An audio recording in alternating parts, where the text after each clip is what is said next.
it chapter by chapter, one bite at a time. So many adventures and mountains we can climb. Take it word for word, line by line, one bite at a time.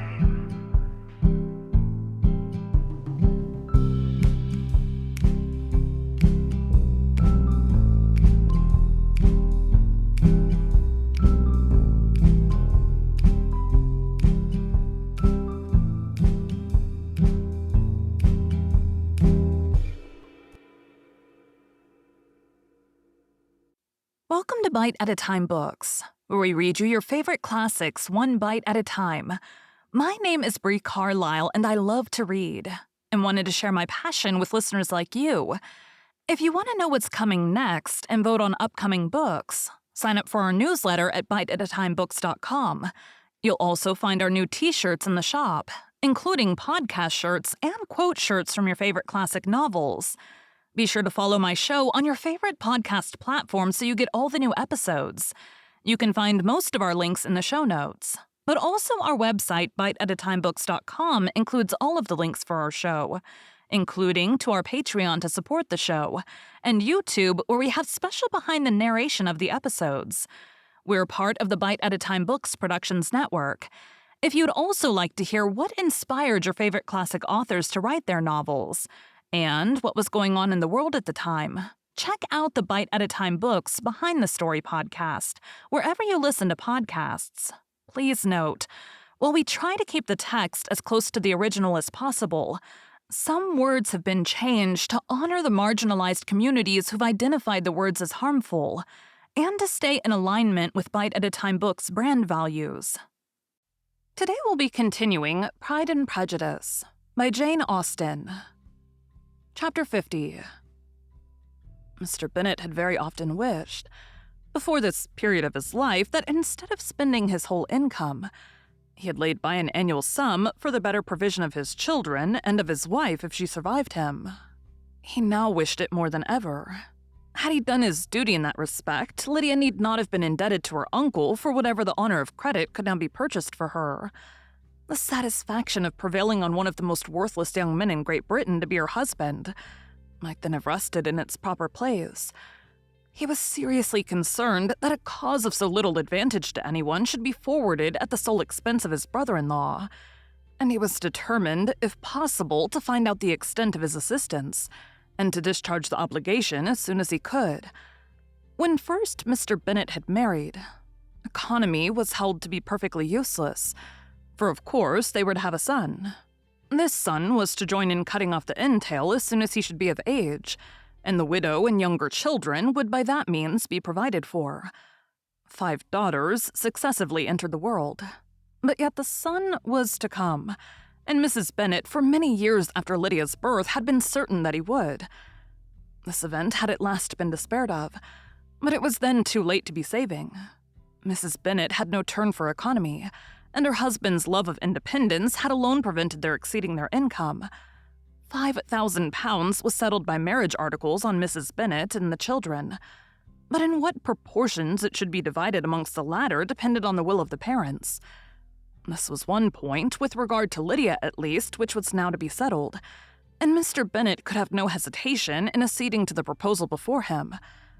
In terms of grateful acknowledgment for the kindness of his brother, though expressed most concisely, he then delivered on paper his perfect approbation of all that was done, and his willingness to fulfill the engagements that had been made for him. He had never before supposed that could Wickham be prevailed on to marry his daughter, it would be done with so little inconvenience to himself as by the present arrangement. He would scarcely be £10 a year the loser by the 100 that was to be paid them, for what with her board and pocket allowance and the continual presents and money which had passed to her through her mother's hands, Lydia's expenses had been very little within that sum. That it would be done with such trifling exertion on his side, too, was another very welcome surprise, for his chief wish at present was to have as little trouble in the business as possible. When the first transports of rage which had produced his activity in seeking her were over, he naturally returned to all his former indolence. His letter was soon dispatched, for though dilatory in undertaking business, he was quick in its execution. He begged to know further particulars of what he was indebted to his brother, but was too angry with Lydia to send any message to her. The good news quickly spread through the house and with proportionate speed through the neighborhood. It was born in the latter with decent philosophy. To be sure, it would have been more for the advantage of conversation had Miss Lydia Bennet come upon the town, or as the happiest alternative, been secluded from the world in some distant farmhouse. But there was much to be talked of in marrying her, and the good-natured wishes for her well-doing which had proceeded before from all the spiteful old ladies in Meryton lost but little of their spirit in this change of circumstances, because with such a husband her misery was considered certain. It was a fortnight since Mrs. Bennet had been downstairs, but on this happy day she again took her seat at the head of her table, and in spirits oppressively high.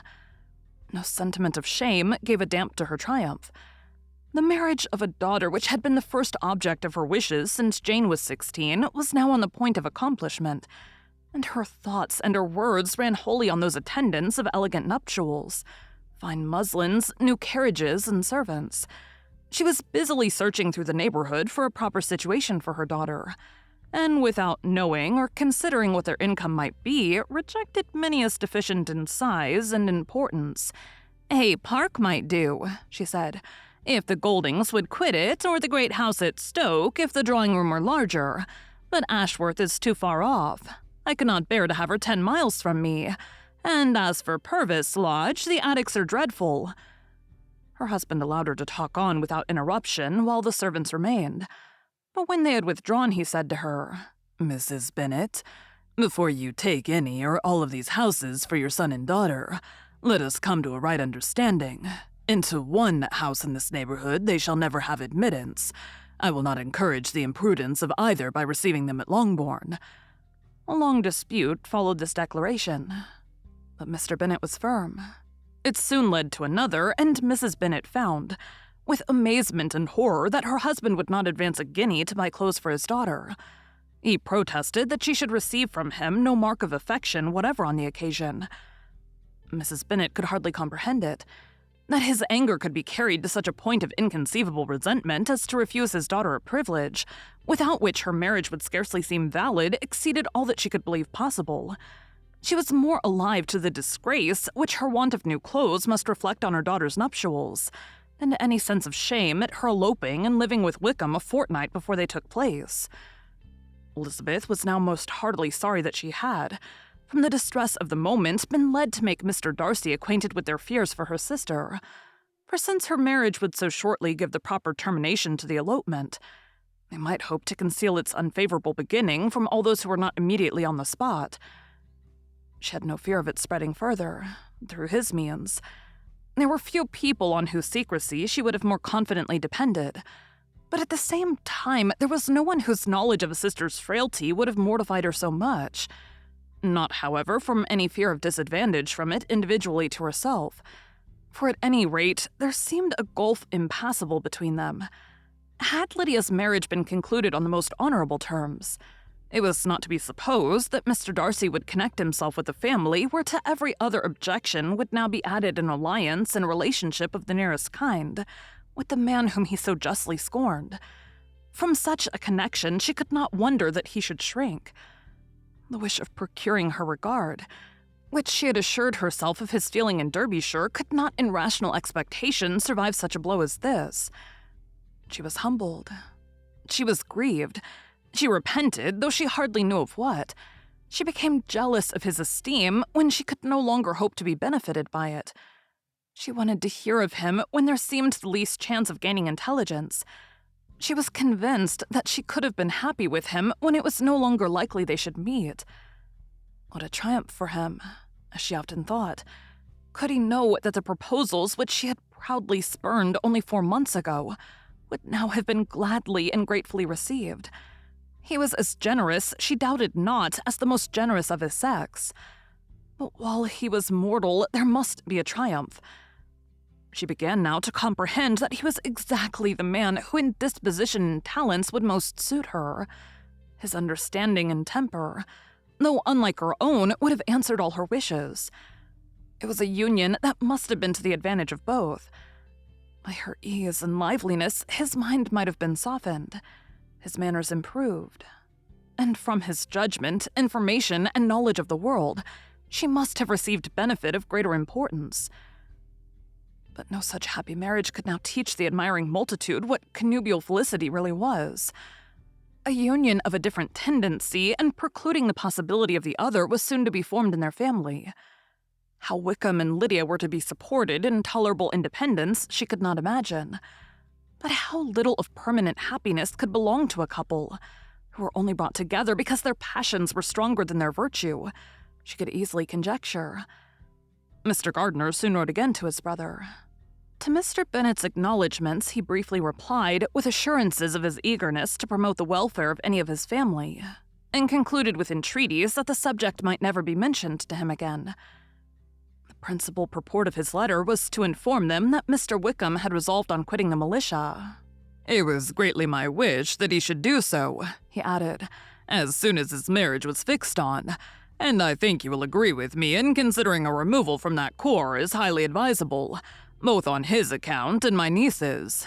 It is Mr. Wickham's intention to go into the regulars, and among his former friends there are still some who are able and willing to assist him in the army. He has the promise of an ensignacy in General Regiment, now quartered in the north. It is an advantage to have it so far from this part of the kingdom. He promises fairly, and I hope among different people where they may each have a character to preserve, they will both be more prudent.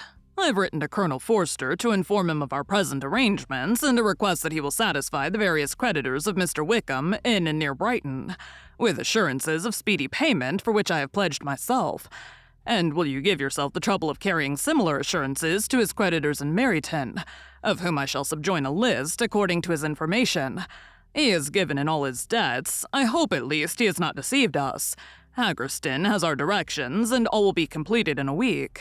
They will then join his regiment unless they are first invited to Longbourn, and I understand from Mrs. Gardiner that my niece is very desirous of seeing you all before she leaves the South. She is well and begs to be dutifully remembered to you and her mother. Yours, etc., E. Gardiner." Mr. Bennet and his daughters saw all the advantages of Wickham's removal from the Shire as clearly as Mr. Gardiner could do. But Mrs. Bennet was not so well pleased with it. Lydia's being settled in the north, just when she had expected most pleasure and pride in her company, for she had by no means given up her plan of their residing in Hertfordshire, was a severe disappointment. And besides, it was such a pity that Lydia should be taken from a regiment where she was acquainted with everybody and had so many favorites. "She is so fond of Mrs. Forster," said she. "It'll be quite shocking to send her away. And there are several of the young men, too, that she likes very much. The officers may not be so pleasant in General's regiment." His daughter's request, for such it might be considered, of being admitted into her family again, before she set off for the north, received at first an absolute negative. But Jane and Elizabeth, who agreed in wishing, for the sake of their sister's feelings and consequence, that she should be noticed on her marriage by her parents, urged him so earnestly, yet so rationally and so mildly, to receive her and her husband at Longbourn, as soon as they were married, that he was prevailed on to think as they thought and act as they wished. And their mother had the satisfaction of knowing that she should be able to show her married daughter in the neighborhood before she was banished to the north. When Mr. Bennet wrote again to his brother, therefore, he sent his permission for them to come, and it was settled that as soon as the ceremony was over, they should proceed to Longbourn. Elizabeth was surprised, however, that Wickham should consent to such a scheme, and had she consulted only her own inclination, any meeting with him would have been the last object of her wishes. Thank you for joining Bite at a Time Books today, while we read a bite of one of your favorite classics. Again, my name is Bree Carlile, and I hope you come back tomorrow for the next bite of Pride and Prejudice. Don't forget to sign up for our newsletter at biteatatimebooks.com and check out the shop. You can check out the show notes or our website, biteatatimebooks.com, for the rest of the links for our show. We'd love to hear from you on social media as well.